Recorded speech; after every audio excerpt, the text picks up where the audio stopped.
Halo semuanya, ketemu lagi bersama aku, Mama Pau Pau. Oke teman-teman, di video kali ini aku cuman pengen berbagi cerita tentang pengalaman aku lahirin anak pertama dengan lahiran secara normal ya teman-teman.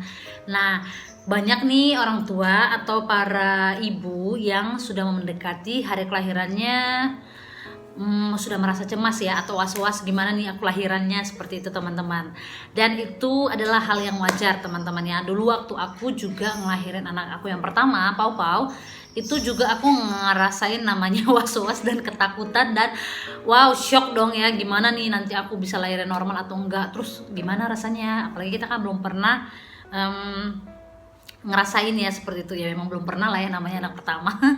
Oke teman-teman, di video kali ini aku akan ngebahas tips dan cara supaya kita tetap bisa semangat dan menghilangkan rasa was-was tadi ya.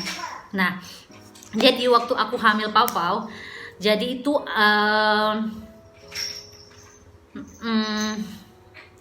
jadi waktu aku hamil Pau Pau itu prediksi dokternya aku lahiran di tanggal 24 Februari 2020. Nah, sebenarnya teman-teman, dari bulan 5 2019,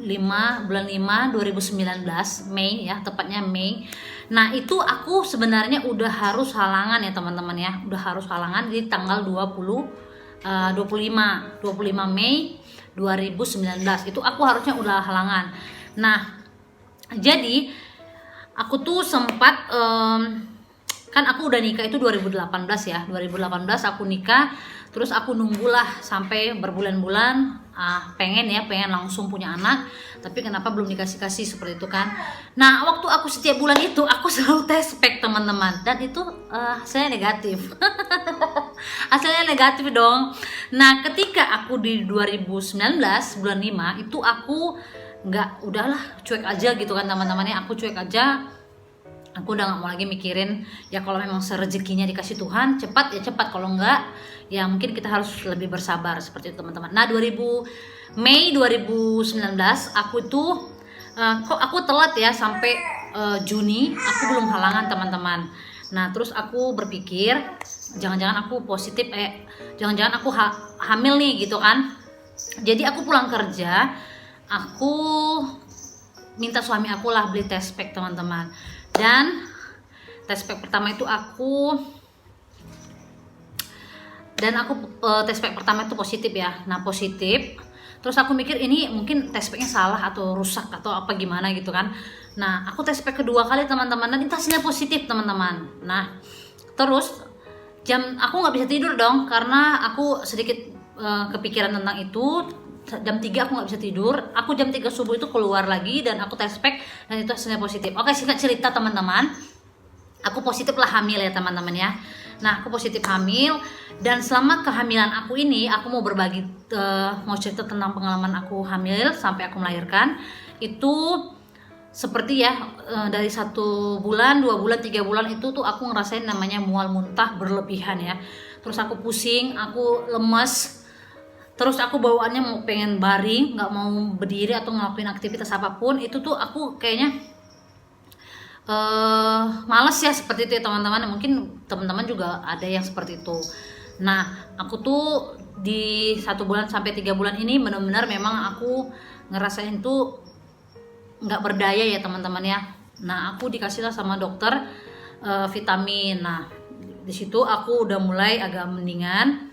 Nah, di 4 sampai 5 6 itu aku disitulah mulai wow, nafsu makan tuh berlebihan ya teman-teman ya. Jadi waktu di trimester pertama tadi yang 1 sampai 3 bulan tadi, aku tuh memang nafsu makannya berkurang dan aku bawaannya mual setiap saat, dan aku stres ya teman-teman, seperti itu. Nah, di trimester kedua, di bulan 4, 5, 6 itu nafsu makan aku udah mulai bagus, dan akan aku nafsu makannya udah agak mulai ya, dari biasanya yang trimester pertama aku nggak nafsu makan, yang kedua ini aku mulai nafsu makan dan pengen makan terus, seperti itu teman-teman.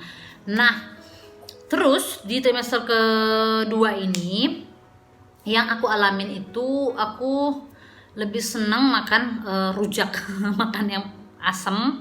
Biasanya aku tuh orang yang paling gak suka tuh makan yang asam ya teman-teman ya. Nah di situ aku pengen makan yang asam. Terus aku sampai teman-teman, aku mau cerita ke teman-teman, waktu aku hamil itu di trimester kedua, itu tuh aku tuh nggak malu teman-teman. Jadi aku kalau misalnya lihat orang makan sesuatu, waktu aku pergi sama mertua aku ke supermarket, terus ada kue kering dong teman-teman, cuman kue kering.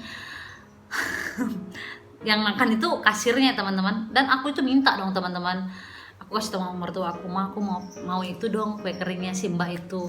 Terus sama mertua aku minta, dan karena si mbaknya mengerti posisi aku hamil dia kasih aku kue keringnya, bahkan dia bilang ambil semuanya aja mah nggak apa-apa. Tapi aku cuman makan beberapa aja, dan aku itulah waktu hamil ya, banyak sih pengalaman-pengalaman teman-teman mungkin yang unik ya teman-teman ya. Nah aku ya seperti itu teman-teman, aku nggak malu minta makanan, dan aku pengen sesuatu itu aku harus dapat gitu teman-teman. Nah itu waktu jeleknya aku ya waktu hamil ya saking aku pengen sebenarnya bukan, kalau ngidam sih di ilmu kebidanan itu sebenarnya tidak ada ya teman-teman, itu cuman keinginan kita aja, keinginan istri ya. Mungkin selama hamil dia pengen lebih diperhatikan seperti itu teman-teman. Nah masuk ke trimester 3 teman-teman, tapi sebelumnya teman-teman, waktu aku hamil itu aku sering ditinggal sama suami aku teman-teman. Ditinggal bukan berarti pergi kemana ya, enggak ya teman-teman. Dia pergi kerja ke Nunukan dan aku sendiri teman-teman. Selama hamil itu aku benar-benar bete. Ya begitulah teman-teman, kita nggak tahu mau ngapain, tapi dinikmatin aja, namanya juga kehamilan anak pertama teman-teman. Nah masuk ke trimester 3 teman-teman, di situ aku mulai ngerasain aku tuh gampang capek. Kalau misalnya berdiri atau melakukan aktivitas itu aku gampang capek, gampang ngos-ngosan. Terus aku bolak-balik ke kamar mandi, buang air kecil, itu aja rutin aku buang air kecil ya teman-teman. Mungkin karena memang karena perut aku yang semakin membesar dan penekanan ya di kandung kemihnya itu. Nah itu yang menyebabkan kita bolak-balik ke kamar mandi teman-teman. Nah apalagi trimester 3 yang aku alamin di trimester 3 itu teman-teman, aku mulai doyan makan. Bentar ya anak aku. Oke teman-teman kita lanjut sorry tadi papu nangis. Oke, di trimester 3 itu aku mulai doyan makan teman-teman. Segala macam aku makan teman-teman ya, segala macam, tapi yang maksudnya masih yang bisa dimakan ya teman-teman, kayak buah apa segala macam. Tapi di trimester 3 itu aku lebih ke makan pedas iya. Terus aku juga lebih ke minum air es, itu bener-bener karena bawaannya pengen haus. Terus tapi aku minum air esnya nggak yang kayak minum-minuman jus apa, enggak, cuman minum air es tuh air putih yang dimasukin ke kulkas. Nah itu aku paling sering ya teman-teman ya. Dan biar malam juga biar apa, aku minumnya selalu air es. Nah itulah yang bikin bayi aku juga salah satunya besar. Nah terus tips buat teman-teman yang pengen lahirannya normal seperti aku, walaupun misalnya teman-teman apa sih namanya, bayinya diprediksi besar ya seperti itu ya, tapi banyak kok jalan. Karena waktu aku di trimester 3 itu di usia kandungan kalau nggak salah 29, 30, 31an segitu, aku diprediksi anakku sungsang. Sampai mau dekat lahiran juga anakku letak bokong ya di bawah gitu, di bawah perut bawahku aku, di pintu masuk itu tuh bokong ya teman-teman ya. Nah di situ aku diprediksi. Jadi aku bilang gimana dokter supaya bayi aku bisa cepat masuk dan posisinya itu kepala di bawah. Nah aku dianjurin lah untuk sujud ya teman-teman ya. Dan teman-teman aku mau cerita hal-hal yang aku kerjakan selama aku hamil supaya aku lahiran normal. Nih aku mau bagi ke teman-teman. Yang pertama, setiap aku bangun pagi aku rutin jalan pagi ya, minimal 15 menit lah, 15 menit itu aku jalan pagi dari rumah sampai ke depan rumah, sampai ke depan depan rumah ya, depan gang simpang rumah itu aku jalan sendirian, meskipun suami aku jauh dari aku, tapi aku usahakan aku jalan pagi teman-teman. Nah siang harinya aku kerja aktivitas seperti biasa ya, aku masak, aku cuci baju seperti itu, aku melakukan hal-hal yang biasa. Terus di siang hari atau di sore hari aku jalan lagi sore. Nah ketika kalau misalnya aku pagi atau sore, kalau misalnya aku pagi sibuk, nah sorenya aku senam-senam hamil ya, senam-senam kehamilan, karena itu sangat membantu melancarkan proses kelahiran nanti anak kita teman-teman. Nah bisa teman-teman cek, itu banyak ya senam-senam kehamilan dari agar supaya bayinya cepat turun panggul, terus juga supaya bayinya biar bayinya cepat lah lahirannya seperti itu teman-teman. Itu banyak sekali video-videonya, bahkan senam-senam hamilnya yang dibagikan ya di YouTube itu teman-teman bisa ikutin. Nah aku selalu coba senam-senamnya ya teman-teman ya. Dan yang gak kalah penting adalah kita ajak bayi kita untuk berkomunikasi, kita komunikasi ke bayi kita supaya bayi kita juga bisa bekerja sama dengan kita saat persalinan.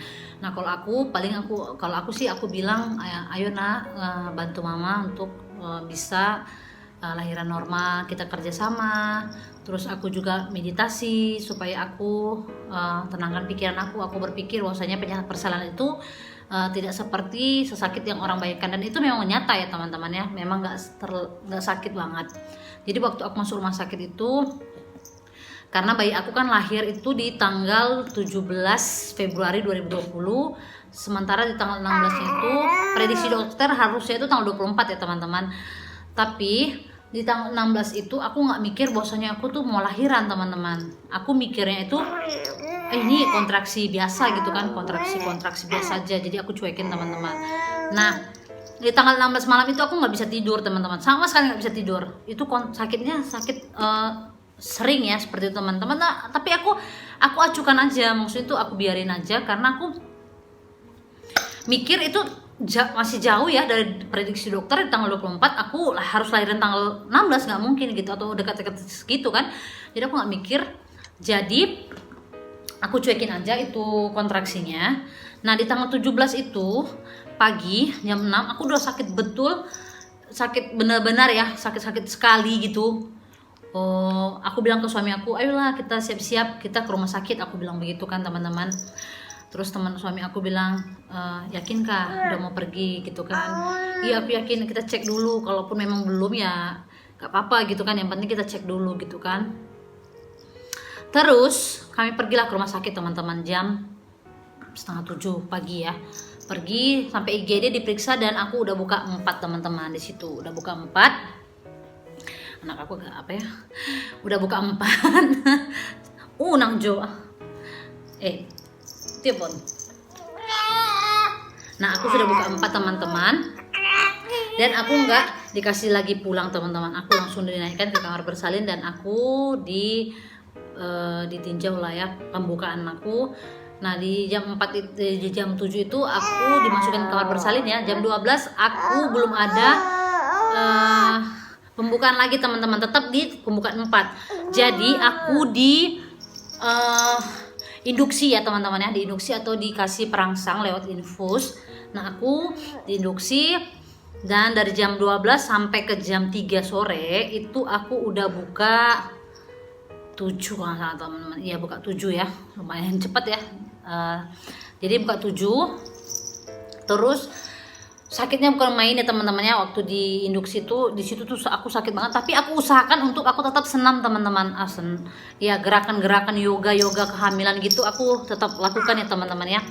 Nah aku kan udah hafal tuh, karena selama kehamilan aku selalu senam itu teman-teman. Nah di jam 6 itu aku udah buka 9 teman-teman, dan itu bidannya langsung cepet-cepet siapin alat-alatnya ya, alat-alat bersalinnya, dan aku lahir lah ya teman-teman ya. Tapi waktu itu udah mau buka lengkap, bayi aku belum pecah ketuban, dan aku langsung dipecahkan ketuban, dan aku lahiran normal teman-teman.